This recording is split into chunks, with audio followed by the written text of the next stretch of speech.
दोस्तों, एक फल सब्जी बेचने वाले व्यक्ति को एक महिला दरोगा से प्यार हो जाता है, मोहब्बत हो जाती है। और फिर जब वो दोनों एक दूसरे से प्यार करना शुरू कर देते हैं, एक दूसरे के करीब आ जाते हैं, तो फल सब्जी बेचने वाला जो व्यक्ति होता है उसकी बल्ले बल्ले होनी शुरू हो जाती है। क्योंकि जो महिला दरोगा थी वो उसको नई नई होटलों में ले जाती, नई नई पार्टियों में ले जाती, और फिर वो भी बहुत खुश था और सब सही चल रहा था। लेकिन उसी दौरान उस व्यक्ति की हत्या हो जाती है, और उसकी पत्नी की भी और उसकी बेटी की भी दोस्तों। और जब उसके बाद जो महिला दरोगा होती है उसको 10 साल की सज़ा सुनाई जाती है और 20,000 रुपये का जुर्माना। तो दोस्तों, किस प्रकार वो जो 3 हत्याएं थी वो क्यों हुई, कैसे हुई, जानते हैं आज की इस कहानी के माध्यम से पूरी घटना को। दोस्तों, अगर चैनल पर पहली बार हैं चैनल को सब्सक्राइब करें, वीडियो को लाइक करें, शेयर करें और कमेंट करें। बेल आइकन ज़रूर दबाएं जिससे कि मेरे आने वाली हर एक वीडियो आप तक पहुंच सके और आप क्राइम से रूबरू हो सकें। तो दोस्तों, चलते हैं, जानते हैं पूरी घटना को शुरू से। नमस्कार दोस्तों, मैं अनुज आज आपके लिए जो ये कहानी लेकर आया हूँ, ये घटना लेकर आया हूँ, यह है पंजाब की।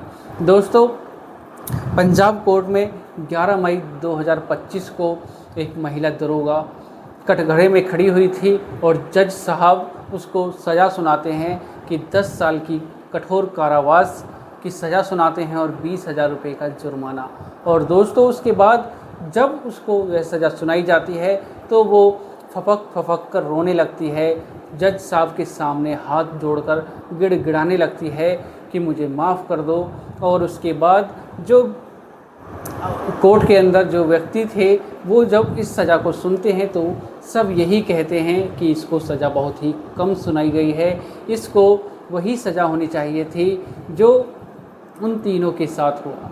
तो दोस्तों, इस पूरी कहानी को समझने के लिए थोड़ा पीछे जाना पड़ेगा।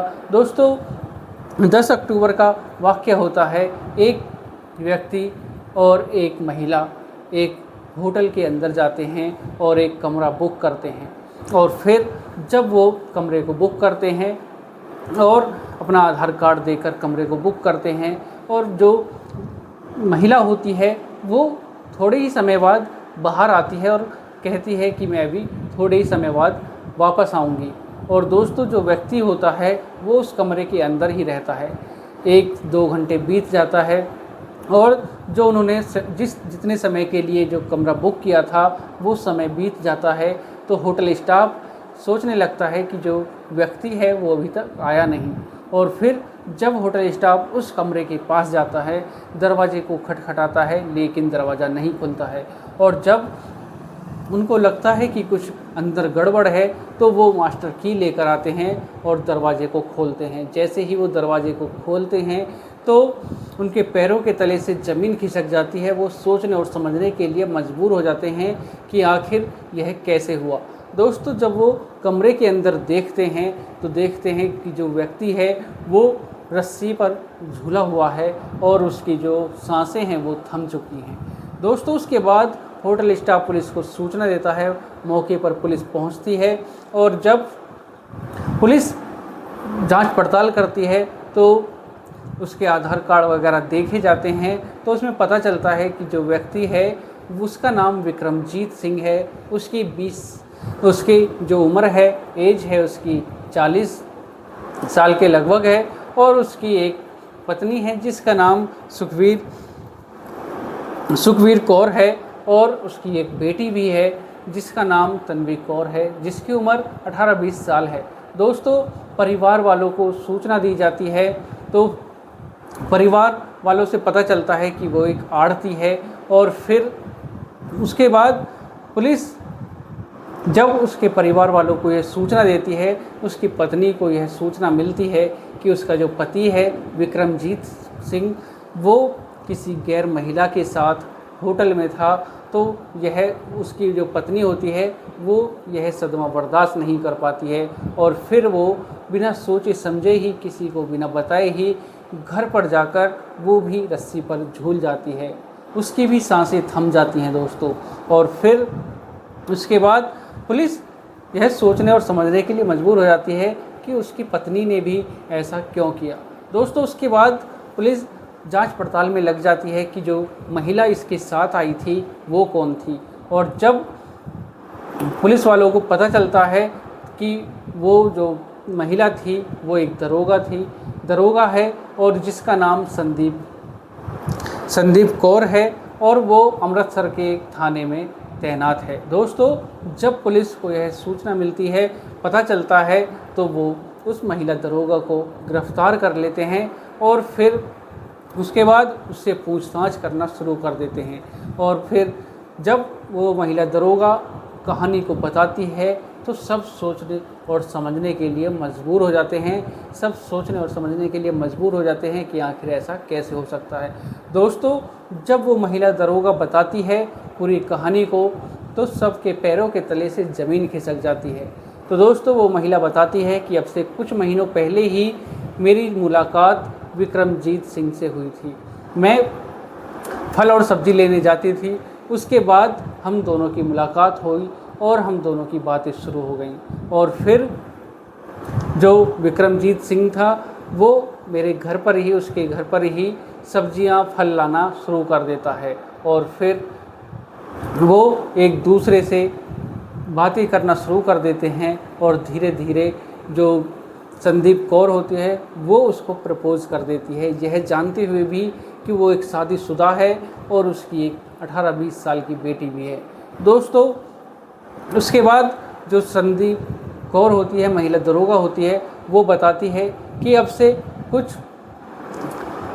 समय पहले ही एक व्यक्ति ने मेरी वीडियो बना ली थी और वो जो वीडियो बनाई थी वो एक रिश्वत लेते समय उसकी वीडियो बनाई गई थी। दोस्तों जो व्यक्ति होता है वो उसको ब्लैकमेल करना शुरू कर देता है और फिर वो टेंशन में आ जाती है, चिंता में आ जाती है और वो कुछ समझ नहीं पाती है कि अब मैं क्या करूं। वो उससे छुटकारा पाने के लिए वो सोचती है कि जो विक्रमजीत सिंह है उसके हाथों ही उसका कत्ल करा दूं। दोस्तों उसके बाद जो महिला दरोगा होती है वो विक्रमजीत सिंह से कहती है कि तुम उस व्यक्ति को रास्ते से हटा दो और जो विक्रमजीत सिंह होता है वो मना कर देता है। और फिर एक दिन जो महिला दरोगा होती है, संदीप कौर होती है, वो भी उसकी एक वीडियो बना लेती है, अपने साथ एक कमरे में उसकी वीडियो बना लेती है और फिर विक्रमजीत सिंह से कहती है कि अगर तुम उसको मेरे रास्ते से नहीं हटाओगे तो मैं इस वीडियो को तुम्हारी पत्नी के पास भेज दूंगी, उसको यह वीडियो दिखा दूंगी। दोस्तों विक्रमजीत सिंह टेंशन में आ जाता है, चिंता में आ जाता है। वो सोचने लगता है कि अगर मैं उसको रास्ते से नहीं हटाऊंगा तो यह वीडियो को मेरी पत्नी को दिखा देगी। और फिर उसके बाद 10 अक्टूबर को जब वो मिलते हैं, होटल में जाते हैं, तो वो जो महिला दरोगा होती है वो विक्रमजीत सिंह से कहती है कि अगर तुमने इसको मेरे रास्ते से नहीं हटाया तो मैं इस वीडियो को तुम्हारी पत्नी को दिखा दूंगी। उसके बाद विक्रमजीत सिंह सोचने लगता है कि अगर मेरी पत्नी के पास यह वीडियो पहुंच गया तो वो कुछ भी कर सकती है, वो बहुत ही गुस्से वाली महिला है। दोस्तों उसके बाद विक्रमजीत सिंह मना कर देता है उस व्यक्ति को रास्ते से हटाने के लिए और फिर विक्रमजीत सिंह रस्सी पर उस कमरे में ही झूल जाता है और उसकी सांसें थम जाती हैं।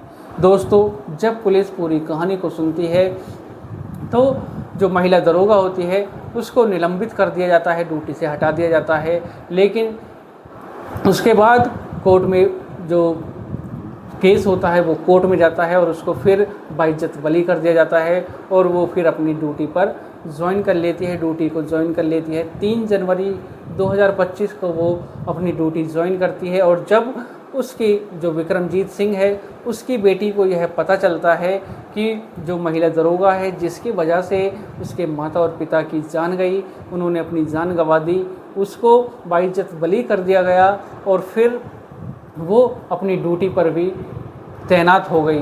तो दोस्तों उसके बाद जो तन्वी कौर होती है, उसकी बेटी होती है, वो भी फिर अपनी जान दे देती है और वो रस्सी पर झूल जाती है, उसकी भी सांसें थम जाती हैं। लेकिन जब पुलिस को यह सूचना मिलती है तो जो केस होता है वो फिर खुल जाता है और हाईलाइट हो जाता है, और फिर उसके बाद जो महिला दरोगा होती है उसको कटघरे के अंदर बुलाया जाता है, और फिर जज साहब उसको 11 मई 2025 को सज़ा सुनाते हैं कि 10 साल की सज़ा कठोर कारावास के साथ और 20,000 रुपये का जुर्माना। दोस्तों उसके बाद जो वहाँ पर व्यक्ति होते हैं, पब्लिक होते हैं, वो यही कहने लगते हैं कि इसको जो सज़ा सुनाई गई है वो बहुत ही कम सुनाई गई है, इसको कठोर और ज़्यादा सज़ा सुनाई जानी थी। और फिर उसके बाद जो महिला दरोगा होती है वो हाथ जोड़कर जज साहब के सामने रोने लगती है, फपक फपक कर रोने लगती है, गिड़गिड़ाने लगती है और माफ़ी मांगने लगती है। दोस्तों उसके बाद उसको सलाखों के अंदर जेल में भेज दिया जाता है। तो दोस्तों इस कहानी से यही सीखने को मिलता है कि अपने से ऊपर वालों के साथ ज़्यादा संबंध, ज़्यादा नज़दीकियाँ नहीं बनानी चाहिए, और अपने साथ के ही बराबर वालों के साथ दोस्ती रखनी चाहिए, और ज़्यादा करीब भी नहीं जाना चाहिए। तो दोस्तों आज की कहानी को सुनाने का उद्देश्य किसी को परेशान करना नहीं, किसी का दिल दुखाना नहीं, बल्कि आपको सचेत करना है, जागरूक करना है, सावधान करना है। तो दोस्तों जो नज़दीकियाँ होती हैं यह बहुत ही सोच समझकर बनानी चाहिए, और अपने साथ वालों के साथ ही सही रहता है। तो दोस्तों मिलते हैं एक और घटना के साथ। अगर आप चैनल पर पहली बार हैं, चैनल को सब्सक्राइब करें, वीडियो को लाइक करें, शेयर करें, कमेंट करें और बेल आइकन ज़रूर दबाएं, जिससे कि मेरे आने वाली हर एक वीडियो आप तक पहुंच सके और आप क्राइम से रूबरू हो सकें। तो दोस्तों मिलते हैं एक और घटना के साथ। नमस्कार, जय श्री श्याम।